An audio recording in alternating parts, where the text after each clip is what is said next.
cinta memang lain,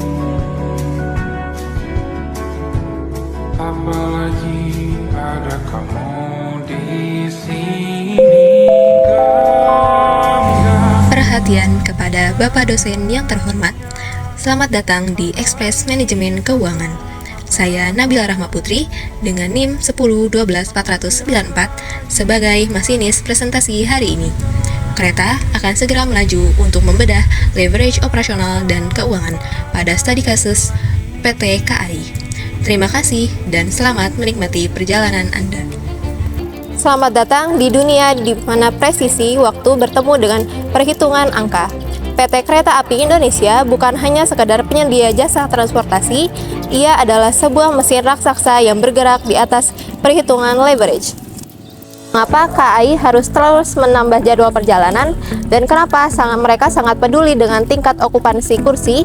Mari kita bedah bagaimana struktur biaya dan pendanaan KAI menentukan keberlangsungan setiap perjalanan kita. KAI memiliki biaya tetap yang luar biasa besar. Lokomotif dan gerbong yang kita tumpangi adalah investasi jangka panjang yang nilainya triliunan rupiah.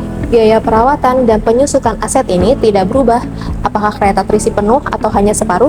Inilah leverage operasional. Karena porsi biaya tetap KAI sangat tinggi dibanding biaya variabelnya, seperti air mineral atau alat makan di kereta, maka KAI memiliki DOL yang tinggi.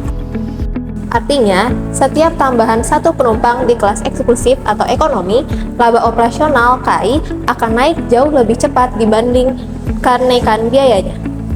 Inilah mengapa strategi diskon tiket atau penambahan frekuensi saat peak season sangat krusial untuk memaksimalkan daya ungkit laba dan aset yang sudah ada. Mungkin kalian bertanya, kenapa biaya tetap ini disebut sebagai pengungkit? Mari kita lihat angka nyatanya. KAI mengelola lebih dari 5.000 km rel.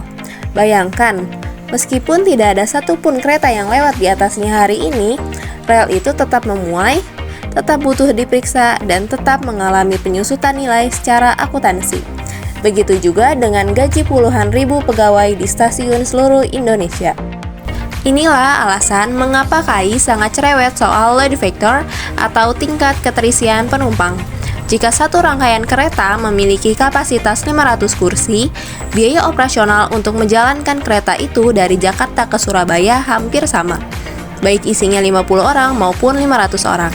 Disinilah operating leverage bekerja secara brutal. Saat kursi terisi 400 ke atas, tiap tambahan satu penumpang adalah keuntungan murni, karena biaya tetapnya sudah terbayar oleh 399 orang sebelumnya. Namun, transportasi KAI dari masa lalu ke masa modern membutuhkan modal yang tidak sedikit. Untuk membeli ribuan gerbong baru dan pembangunan depo yang canggih, KAI menggunakan leverage keuangan. Perusahaan menerbitkan obligasi atau pengambilan pinjaman bank untuk mendanai pertumbuhan ini. Hutang ini dinamakan leverage keuangan. Selama keuntungan yang dihasilkan dari operasional kereta api lebih besar daripada beban bunga hutang tersebut, maka nilai perusahaan dan kesejahteraan pemegang saham akan meningkat tajam. Hutang memungkinkan KAI tumbuh lebih cepat dari kemampuan modal sendirinya. Namun, ia juga mengharuskan manajemen menjaga arus kas yang disiplin untuk memastikan kewajiban bunga selalu terbayar tepat waktu. Ujian sesungguhnya dari leverage adalah saat krisis. Ingat masa pandemi 2020?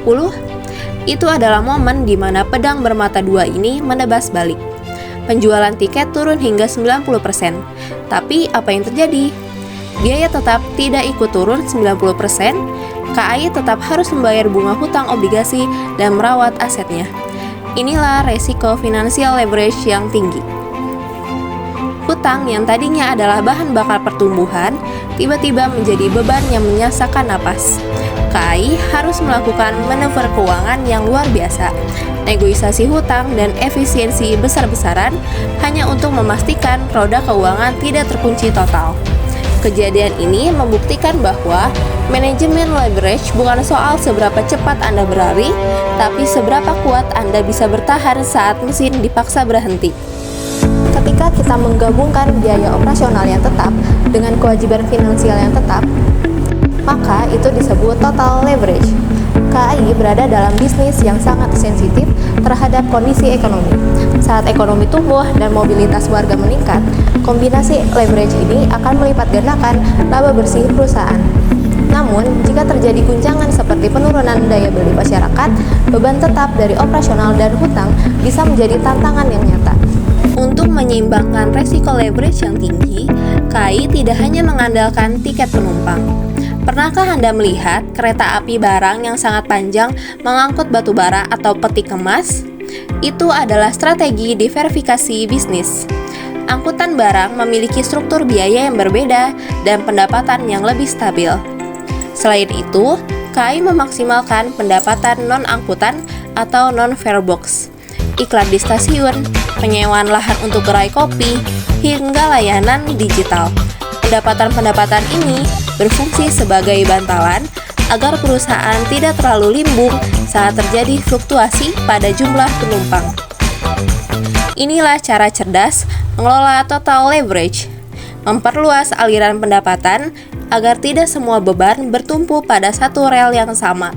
Disinilah seni manajemen keuangan KAI diuji untuk menjaga keseimbangan antara agresivitas dan pertumbuhan dan ketahanan finansial. Leverage bukan sekadar angka di laporan keuangan, ia adalah strategi yang memungkinkan KAI terus melaju, menghubungkan kota dan menggerakkan ekonomi. Memahami leverage berarti memahami bagaimana sebuah perusahaan besar mengelola kekuatannya untuk melayani jutaan orang setiap harinya. Saya Nabila Rahma Putri, terima kasih telah mengikuti perjalanan manajemen keuangan ini. Gunakan leverage Anda dengan bijak dan sampai jumpa di perjalanan berikutnya.